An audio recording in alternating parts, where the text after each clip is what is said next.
Este mensaje es una continuación de el domingo pasado, si ustedes lo recuerdan. Y el tema se llamaba la necesidad de avivamiento frente al pecado.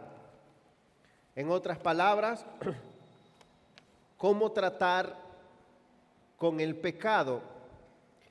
Cuando hay avivamiento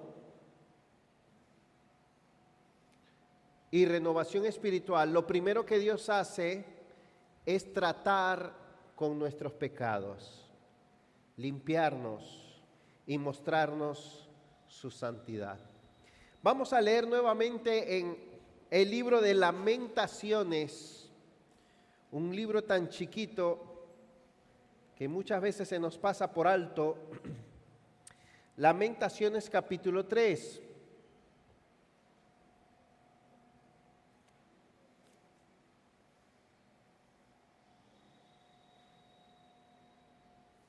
Dice aquí versículos 37 al 41.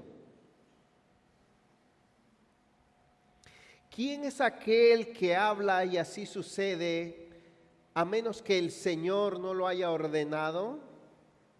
¿No salen de la boca del Altísimo tanto el mal como el bien? ¿Por qué ha de quejarse el ser viviente? Sea valiente frente a sus pecados. Examinemos nuestros caminos y escudriñémoslos y volvamos al Señor. Alcemos nuestro corazón en nuestras manos hacia Dios en los cielos. Este pasaje es tremendo, es fantástico en cuanto a cómo debemos pensar acerca del pecado. Y en vez, dice ahí, de quejarnos, lamentarnos, que seamos valientes frente a nuestros pecados. Ok. Bien, el libro de Lamentaciones es bastante trágico, decíamos, bastante negativo, bastante fuerte y condenatorio. Para entender, decíamos el domingo pasado, esto no es algo que le sucedió al pueblo de Israel de la noche a la mañana, así de un día para otro, sino que a través de años y siglos el pueblo de Israel experimentaba altibajos en su relación con Dios y constantemente caía en desobediencia, en iniquidad, en rebelión contra Dios, en idolatría. El Señor los perdonaba. Él había jurado a Abraham que su pueblo Israel habría de estar en esa tierra. Él había confirmado ese pacto a través de Moisés, a través de David. Sin embargo, el pueblo persistió en la idolatría, en la desobediencia, hasta que, dice segunda de Crónicas 36, no hubo ya remedio. Y Dios los disciplinó llevándolos al cautiverio, desarraigándolos de su tierra, desolando Jerusalén y haciéndolos cautivos. Y ahí, cuando llegaron a ese extremo, es que Dios trata tan severamente con ellos y ellos comienzan a través de la voz del profeta Jeremías a dolerse, lamentarse por su pecado. No solo por su sufrimiento, sino por su rebelión. O sea que cuando hablamos del libro de Lamentaciones, esa es la situación, pero dijimos, ¿cuál es el propósito doctrinal, teológico de este libro? Bueno, hay tal cosa. Veamos lo que Dios siente y piensa acerca del pecado. Y este libro, perdón, tiene varias cosas que enseñarnos. Voy a repetirlas. Primero, existe tal cosa como la ira de Dios, su enojo y su castigo por causa del pecado. Dios no quiere que lleguemos a enfrentarnos a tal cosa. Dios no quiere que lleguemos a enfrentarnos con la justa ira y juicio de Dios. Pero ese día de que llegará, llegará. Y a muchos les llegará por no haber arreglado cuentas con Dios, por no haberse arrepentido de haber transgredido lo que Dios, el creador del universo y el rey de todo, estableció. El libro de Apocalipsis muestra un cuadro descriptivo horrendo de la gente huyendo, pidiendo que los montes los sepulten para que no caiga sobre ellos la ira de Dios. La ira de Dios es justa, es santa, es terrible, es cierta a todo aquel que parte de este mundo sin haberse reconciliado con Dios por medio de Jesucristo, sin haberse arrepentido y sin haber puesto su fe en Cristo, le llegará tal cosa. ¿Cuánto cuesta el pecado? El pecado cuesta muy caro. El pecado le costó a Dios hacerse hombre, morir en la cruz, ser hecho maldición. Y el pecado le costará a los que no aceptan ese regalo de lo que Cristo hizo en la cruz por ellos, les costará la condenación eterna. Pero esa condenación eterna, donde Dios va a ser glorificado condenando en su justa ira, no es, bueno, vamos a ponerlo en una celda por unos cuantos millones de años. No, es la experiencia de la ira de Dios. Y la Biblia describe tal experiencia como una experiencia de ser consumido con fuego y con azufre y comido de gusanos. Qué negativo, ¿eh? Pero eso enseña la Biblia.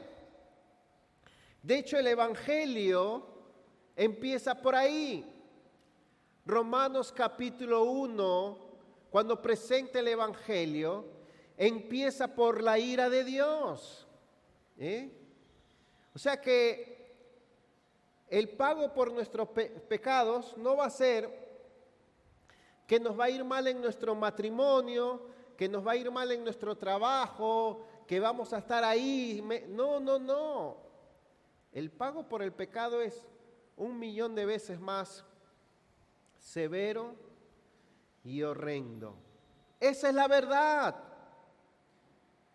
Es así. ¿Ok? Segundo, este libro nos enseña que se pueden experimentar aflicciones, pérdida de bendiciones y problemas en los hijos de Dios por causa de nuestro pecado. Dios bendice y Dios también deja de bendecir a una persona por muchas razones. Y una de ellas puede ser por nuestras desobediencias. A veces uno se ha acostumbrado a estar en un estado de bienestar, de bendición. Todo el mundo dice, wow, qué bien, tú estás saliendo adelante, qué linda tu familia, mira cómo Dios los ha cuidado. Y cree que eso nació con uno, que uno nació con eso, que eso es normal, que eso es natural. Oh, no, deja que el Señor retire su mano para que veas cuán horrible te vas a poner. Si el Señor, como Job, no te cubriera y llenara de bendiciones, no tendrías nada de ese bienestar. El Señor lo puede quitar cuando Él quiere. Tercero, el pecado puede producir grandes dolores, destrucción, sufrimiento aquí en la tierra, no solo eternamente, sino también aquí en nuestra vida en la tierra. El mejor hombre, el mejor matrimonio, la mejor familia, el mejor creyente, el mejor pastor, puede arruinar completamente su vida por causa de su pecado. Yo recuerdo una vez leer el testimonio de un pastor muy famoso en Estados Unidos, no sé por qué todos, bueno, se lee de allá, pero contando, bueno, cayó en adulterio, etcétera, etcétera, etcétera, pero llegó a dormir en la calle sin ropa, mendigando, y ahí fue que se dio cuenta a dónde había llegado. Hace poco, el año pasado, el anteaño pasado, se escribió mucho acerca de un pastor muy famoso, muy reconocido, nieto de Billy Graham.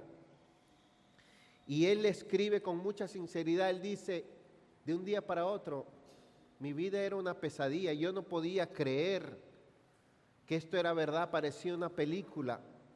Como él ahora estaba sin familia, sin matrimonio, buscando trabajo. Eso nos puede pasar. No juguemos con el pecado.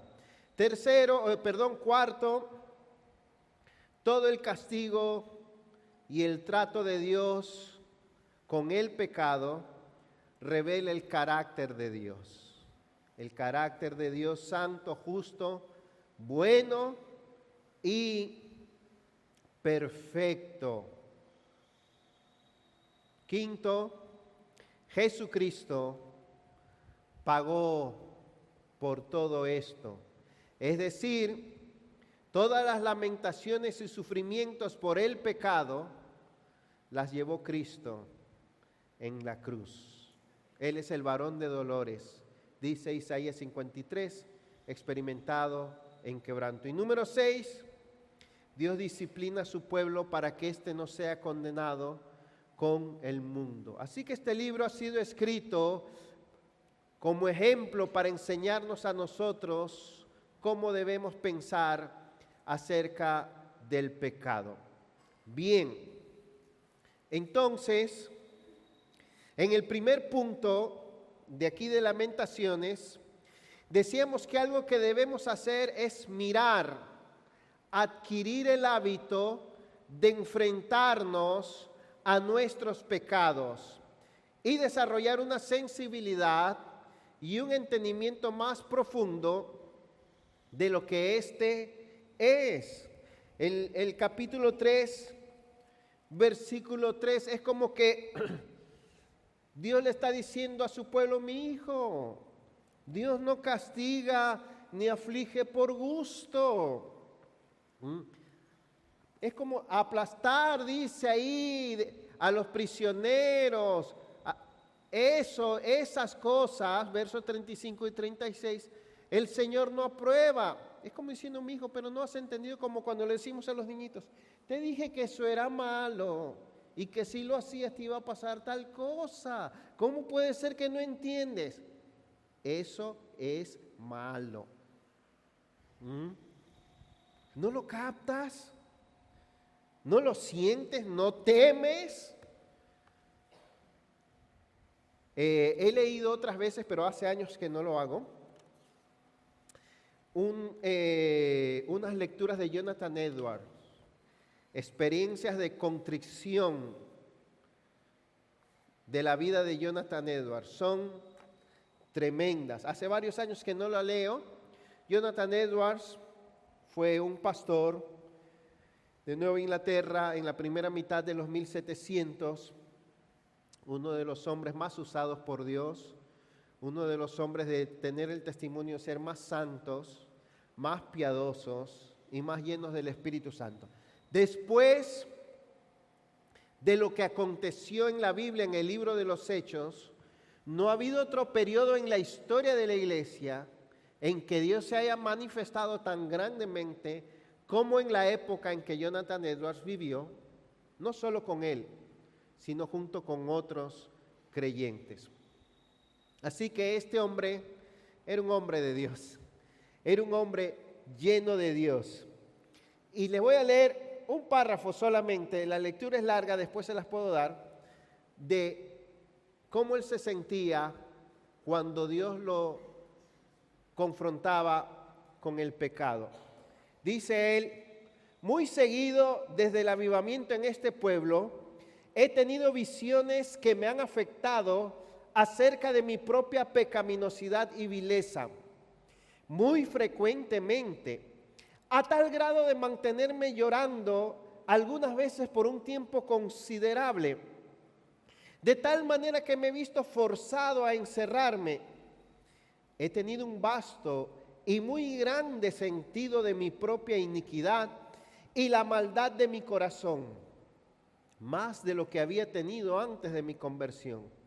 Me ha parecido muy seguido que si Dios me culpara de iniquidad, yo aparecería como el peor de toda la humanidad, de todo lo que ha existido desde el principio de este mundo hasta este día, y que yo debería tener el lugar más bajo del infierno.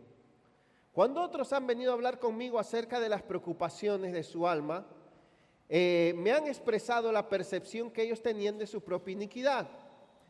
Por decirlo así, que se les figuraba a ellos que eran tan malos como el mismo demonio. Pero yo creía que sus expresiones eran extraordinariamente débiles como para representar mi propia iniquidad. Mi iniquidad, como la veo en mí mismo, hace mucho tiempo que me ha parecido perfectamente inefable, es decir, indescriptible, y soportando todo pensamiento e imaginación, es como un infinito diluvio o montaña sobre mi cabeza. Yo no sé cómo expresar mejor cómo me parecen mis pecados a mí, sino como amontonando lo infinito sobre lo infinito y multiplicando infinito por infinito, etcétera, etcétera. Cuanto más cerca de Dios han estado los hombres, más grande han visto su pecaminosidad y su iniquidad. Y como decían antes, como al niño que le dicen, que tú no te diste cuenta que era malo, si yo te lo dije, pero no temiste, no viste. Bien, eso fue lo primero. Dice, en vez de quejarnos, seamos valientes frente a nuestros pecados, dice el verso 39. Lo segundo que comenzamos a ver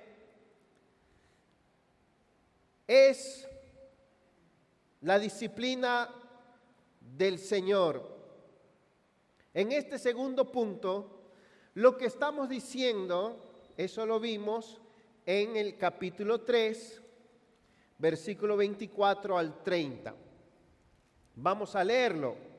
Dice, el Señor es mi porción, dice mi alma, por eso en Él espero. Bueno es el Señor para los que en Él esperan, para el alma que le busca.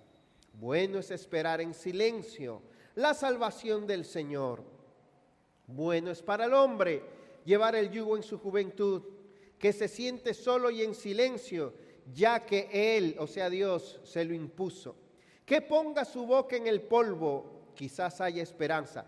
Que dé la mejilla al que lo hiere, que se sacie de oprobios. Versículo 33, porque Él no castiga por gusto, etcétera, etcétera. Leímos la semana pasada Hebreos 12 a partir del versículo 3. Dios al que ama, disciplina.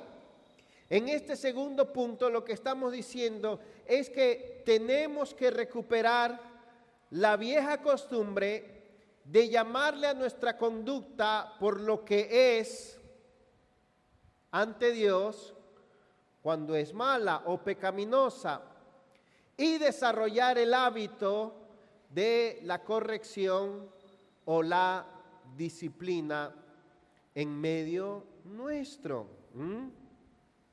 Ser disciplinados. ¿Alguna vez usted ha sido disciplinado? Dios, decíamos, a sus hijos no los deja en su pecado, ni los deja como están. Su mayor propósito e interés es transformarnos y hacernos a la imagen de su Hijo. Y como ese es su mayor propósito e interés, Él trata con nosotros. Y Él tiene todo el derecho de disciplinarnos, hacernos experimentar dolor, pérdida de bendiciones o lo que sea, hacer algo en nosotros para hacernos reflexionar, hacernos reaccionar, sensibilizarnos y hacer que logremos salir de nuestra dureza, rebeldía, ebriedad, necedad y reconocer lo que hemos hecho mal ante Él, lo que a Él no le agrada o lo que Él quiere quitar de nosotros. Y Dios sabe cómo hacerlo, directa o indirectamente. Dios sabe cómo tratar con nosotros y lamentablemente hay que aceptar el hecho de que como nosotros somos, nuestra naturaleza humana necesita confrontación, dolor, disciplina, pérdida de bendiciones, persuasiones, confrontaciones duras, personas que nos hablen y que nos corrijan, etcétera, etcétera, para sacudirnos y ser guiados al arrepentimiento. Dios, una de las señales de cuán bueno es Dios es que nos corrige. Si usted nunca ha sido corregido por Dios y disciplinado por Dios, tiene razones por qué preocuparse. Porque todo hijo de Dios es corregido y disciplinado por Dios, dice la Escritura. ¿Ok? Porque Él nos ama, porque Él es bueno, lo necesitamos. Pocas cosas producen contribución a la obra de Dios en nosotros, como la corrección y la disciplina del Señor. A veces Dios nos disciplina directamente, a veces indirectamente a través de circunstancias, a través de personas, de autoridades, a veces a través de la iglesia. Hablamos algo de eso. La iglesia tiene el mandato en determinadas situaciones específicas de disciplinar a sus miembros. Eso quiere decir algo sencillo, hermanos, muy sencillo. A ver, si alguien peca, ¿qué es pecar? Ustedes lo saben, miente, roba, cae en inmoralidad, en adulterio, en hechicería, en borrachera, en pleitos, en violencia, en palabras deshonestas, en dejar de congregarse, en tratar mal a los demás, en hacer lo que la palabra prohíbe, tener una relación inapropiada, lo que sea. Hizo algo que la Biblia muestra que es pecado. Y si alguien hace eso y peca, ¿qué se le debe decir? Tú estás, ¿cómo lo ponemos?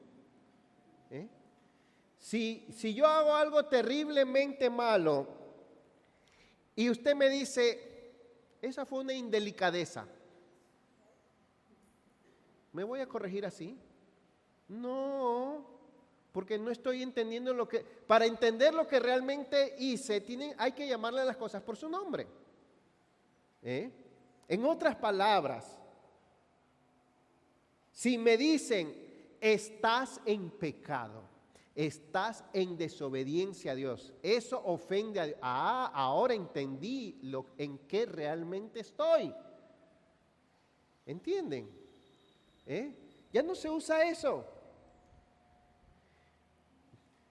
Les mencioné la semana pasada Gálatas capítulo 6, versículos del 1 al 2 o al 3. Hermanos, dice ahí, si alguno de ustedes fuere sorprendido en alguna falta, vosotros que sois espirituales, restauradle con espíritu de mansedumbre, o sea, no es ir a comértelo vivo, es en amor, considerándote a ti mismo, teniendo cuidado primero de ti, no sea que tú mismo seas tentado. Hermanos, hay una gran oposición, un gran engaño y una gran reacción respecto a confrontar el pecado hoy en día en las iglesias. Se tiene un miedo, ya no hay temor de Dios, hay temor al hombre. Por varias razones. Estamos en una época donde usted ve visión, misión, objetivos de iglesia, tratar con el pecado, corregir el pecado, llamarle al pecado tal y como es. No, la gente se asusta. ¿Son las iglesias para tratar con nuestros pecados? La respuesta lógica es sí, pero es algo hoy en día tan perdido que parece que no.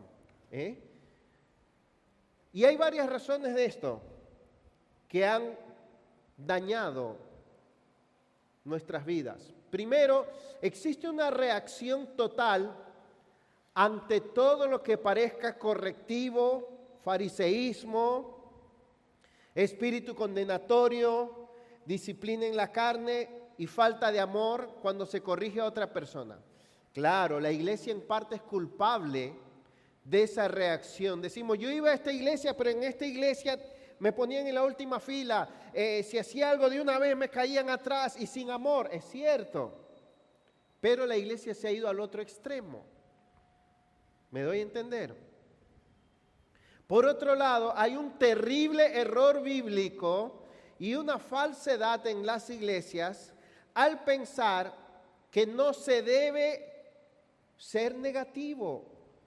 Tú no puedes corregir ni confrontar a nadie. Eso déjaselo al Señor. Queremos que la gente no se vaya. Queremos hacer sentir bien a todo el mundo y no ofender a nadie. Hay que ser políticamente correctos. Si le decimos a la gente lo que está haciendo mal, se van a ir de las iglesias. Y eso pasa. ¿Y saben por qué pasa? Porque muchas veces la gente va a las iglesias como el que va al supermercado con la mentalidad del consumidor. Si aquí no encuentro lo que me gusta y que me sirvan a mí, me voy. Y desde que me hagan sentir incómodo, me voy. Total, hay cientos de iglesias donde ni bien llego me van a hacer sentir bien. Yo recuerdo una pareja que yo conocía, amigos de nosotros, no eran de esta iglesia, que se le metió al hombre que esa no era su esposa, que se iba a divorciar, que Dios quería que se divorciara, que Dios quería que la dejara. En esos días llegó de visita a otra iglesia y le dijeron, sí, eso es del Señor y ven para acá, y lo hicieron líder. Le animaron a que dejara a la esposa para tenerlo en sus filas porque era una persona preparada y lo hicieron líder. Aquí en Santiago. Y estoy hablando de iglesias evangélicas. ¿Puede usted creer eso? Nosotros hemos tenido hermanos que hemos corregido y han sido humildes. Y también hemos tenido hermanos que hemos corregido y se han ido de la iglesia. Es terrible estos tiempos. La gente que está en pecado prefiere irse de la iglesia. La filosofía y la psicología de este mundo ha permeado tanto a la iglesia que si se confronta, se corrige a alguien por sus hechos, le dicen, tú me estás juzgando. Ya no hay hechos concretos que se pueda decirle a alguien, tú me estás juzgando. Claro, Dios te manda que no juzgues el corazón de la persona y que no juzgues con una sentencia definitiva como si tú fueras Dios. A eso se refiere la Biblia, a no juzgar. Pero si yo agarro esto y lo voto y tú me dices, Álvaro, votaste el sobre, ¿me estás juzgando? No. Tú me estás diciendo lo que claramente he hecho. Tú no estás juzgando mis intenciones. Ni tú me estás juzgando con juicio final. Te va a pasar tal cosa. Tú me estás diciendo, hermano, usted, por lo que yo vi, le habló mal a la hermana. Por lo que yo vi, lo vi coqueteando. Por lo que yo vi que se quedó con el niño. Yo vi los hechos. Eso no es juzgar. Y la Escritura enseña todo lo contrario. Si ves a tu hermano en una falta, díselo. Díselo. Tuvimos, no recuerdo si lo mencioné también, pero tuvimos ciertas circunstancias fuertes de conducta en el colegio, donde esta partecita nomás la voy a decir sin dar mucha información. Los mejores alumnos y más cristianos, oiga bien, y de mejores familias, fueron cómplices, delinquieron, porque pensaban que era más importante ser leal a su amigo que, dicen los teólogos, chivatear, delatar o corregir al amigo. ¿Se da cuenta de eso? ¿Se da cuenta de eso? Ellos en su mente era una virtud no decirle nada a la persona. Y era un delito denunciar lo malo. Estoy hablando de los mejores, porque lo que hicieron los peores ni le cuento aquí. En serio. ¿Pero qué dice la Biblia? Dice todo lo contrario. Dice que nos amonestemos con amor, pero con la verdad. El amor nunca sacrifica la verdad.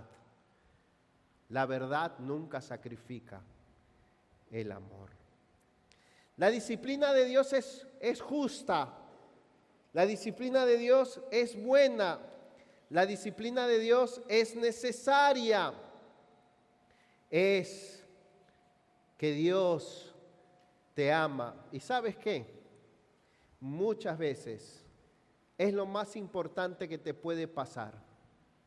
Lo mejor que te puede pasar muchas veces, y a mí también, es ser corregido, ser enderezado, ser limpiado. Duele, pero es bueno.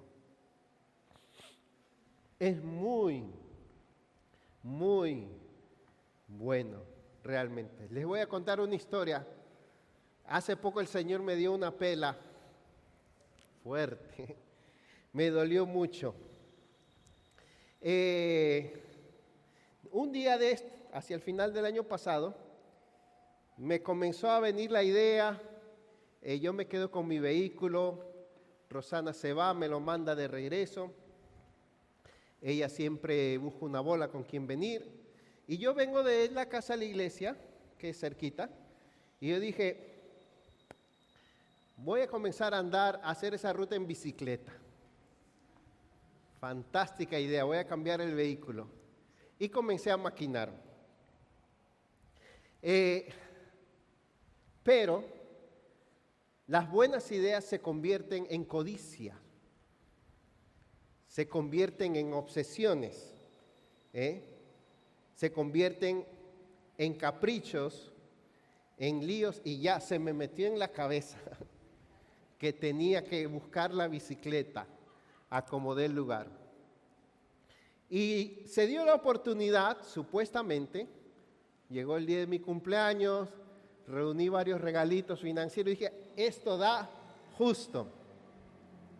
Comencé a buscar.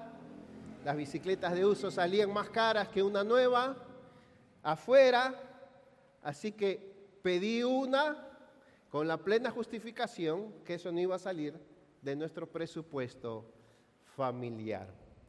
Ya, cumplí mi deseo, pero a veces este mundo se mueve por codicia muchas veces, ¿verdad? Y ya me había entrado eso. Hasta que mi esposa habló conmigo.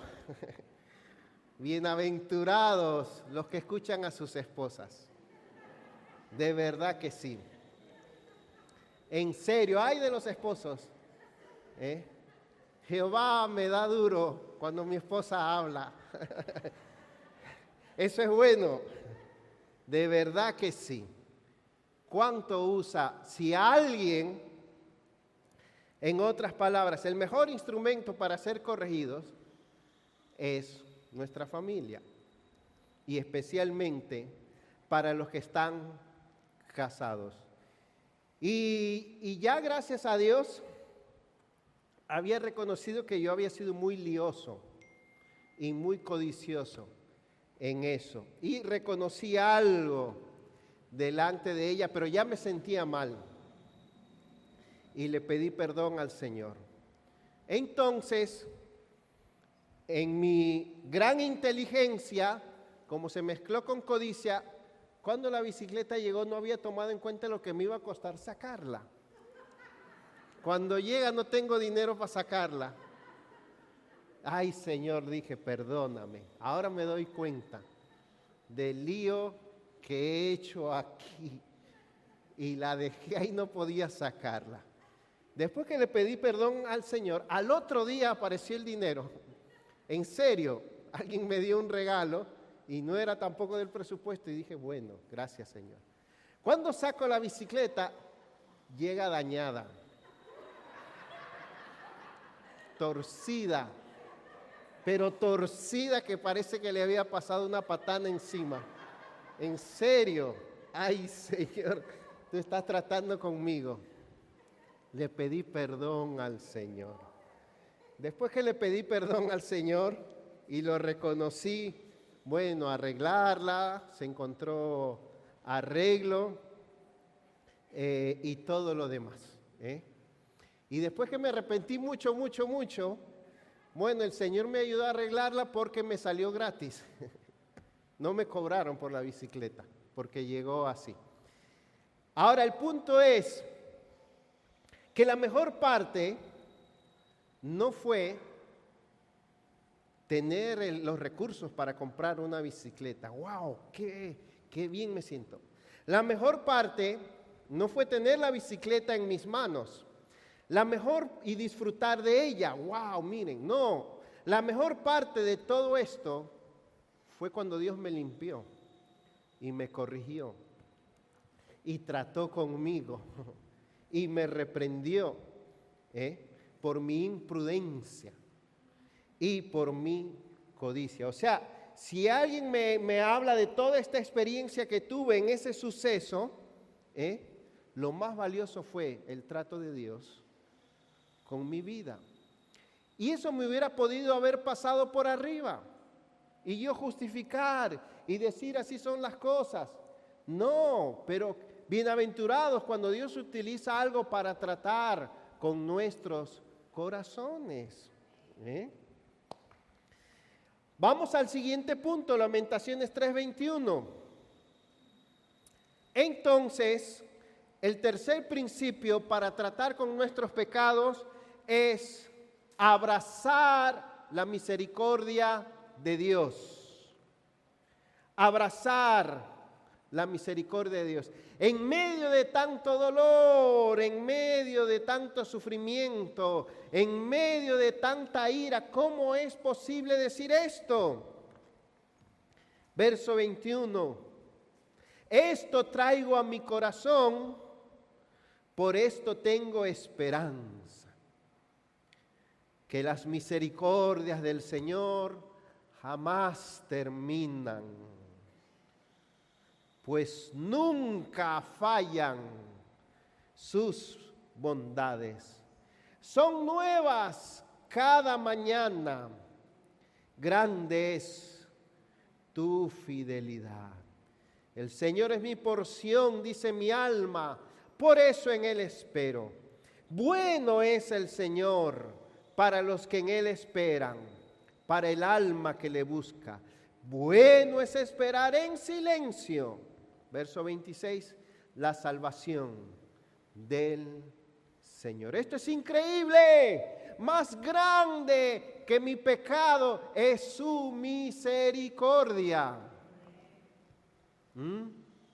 Eso es el Evangelio, esas son las buenas noticias, que para mí siempre hay perdón, hay amor, hay misericordia permanente en nuestro Dios. Por medio de Cristo, Dios siempre puede borrar mis manchas, quitar mi pecado, perdonarlo, emblanquecer mi corazón, restaurar un espíritu noble, volver a poner obediencia y santidad en mí, a pesar de haber dañado esto. ¡Qué increíble! Cada mañana es nueva. Que aún en el momento más terrible de culpabilidad, de problemas y pecados, tenemos esperanza. No sé en qué situación te encuentras. ¿Has metido la pata bien al fondo? ¿Has hecho lo que no debías? ¿Tomaste una mala decisión y ahora no sabes cómo salir? ¿Estás en problemas? Déjame decirte, hay perdón en Dios, hay auxilio de Dios para todo aquel que se humilla, reconoce su falta y busca a Dios. Si has robado en tu trabajo, si has mentido a tu pareja o a tus jefes o a tus padres o a tus hijos, si has visto pornografía, si has caído en fornicación, aún en adulterio, si te has metido en una relación que el Señor no aprueba, si has perdido tu credibilidad y te han botado del trabajo, si has tenido algún mal comportamiento, hay una sola solución para ti, hay una sola salida, pero la hay. Solo Jesucristo es tu Salvador y tu ayudador, porque en Él hay perdón.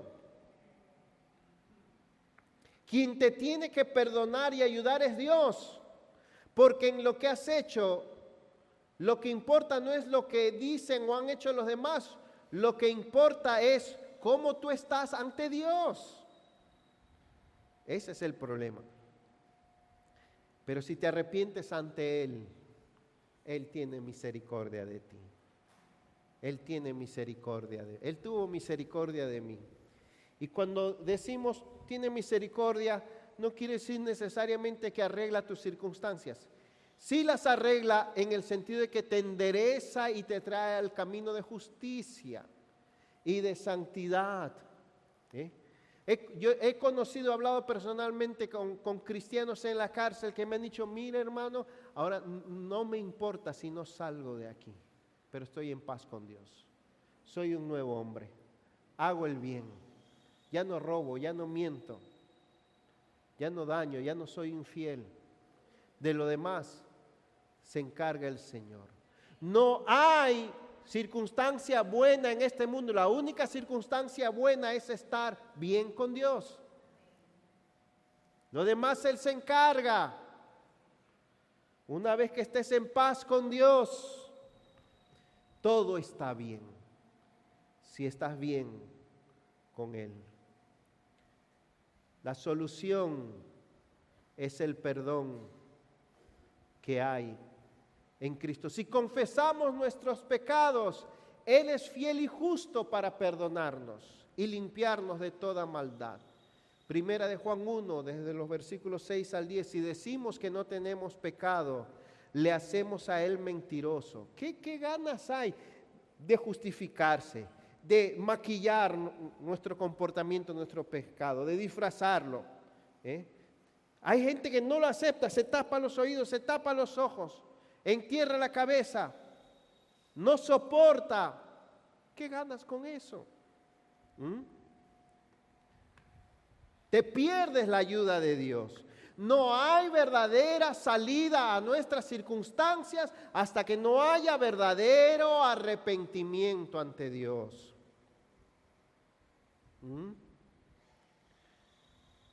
Qué lindo.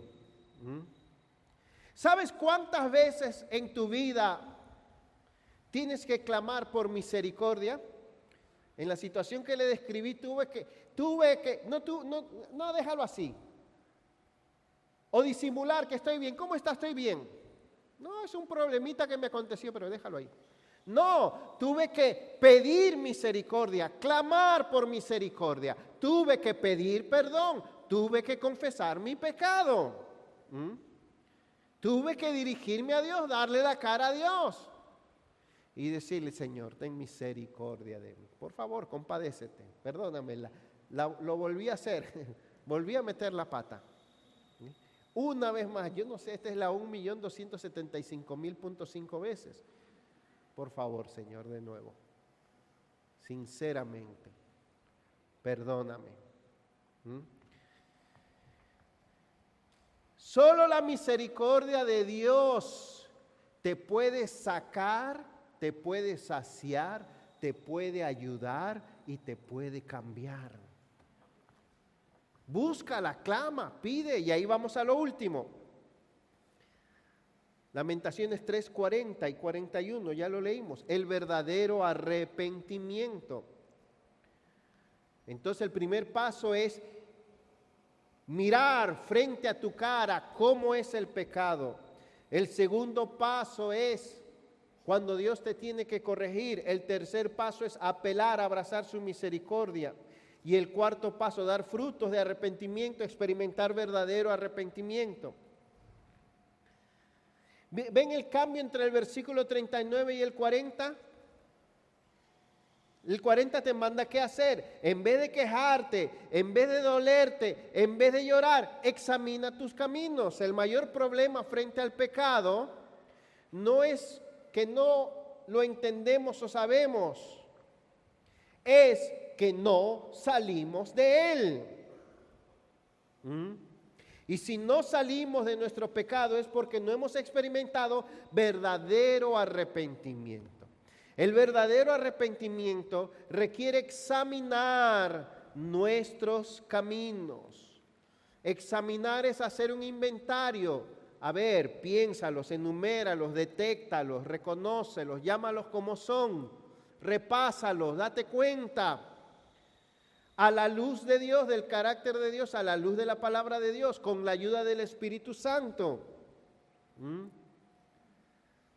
Examinemos.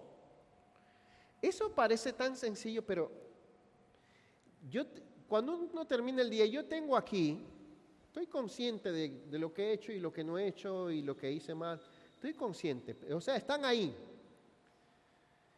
Pero si en la noche los examino, los veo mejor, los sopeso mejor, los evalúo, los valoro mejor, y recién ahí puedo llegar a convencerme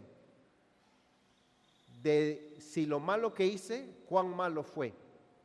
Y recién ahí puedo llegar a traerlo ante Dios y confesarlo y reconocerlo.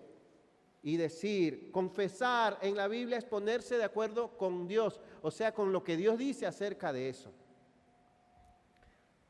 Requiere examinar nuestros caminos, requiere en segundo lugar volverse a Dios. Y busquemos y volvamos al Señor, volverse a Dios, venir a Él con nuestros pecados, volvernos de nuestros pecados, dejar el pecado, volver del lugar de necedad y desobediencia donde estamos, salir de ahí, volver a un lugar de obediencia y de adoración. Volver es dejar el pecado. Requiere consagrarle a Dios nuestros miembros.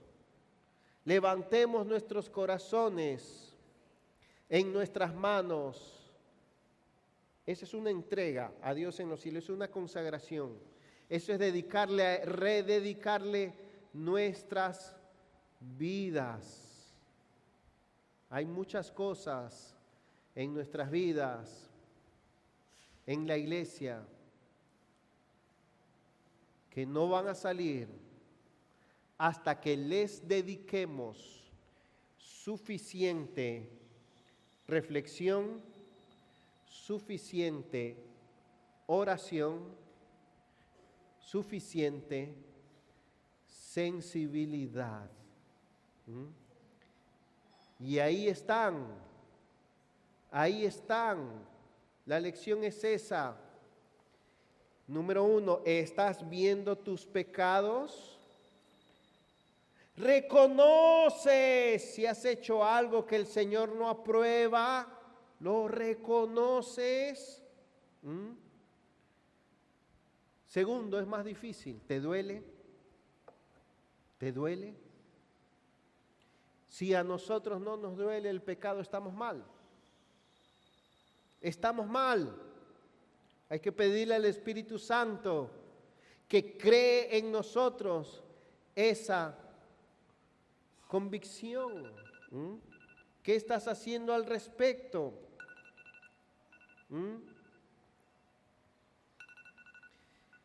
¿Qué pasaría si nos pusiéramos de acuerdo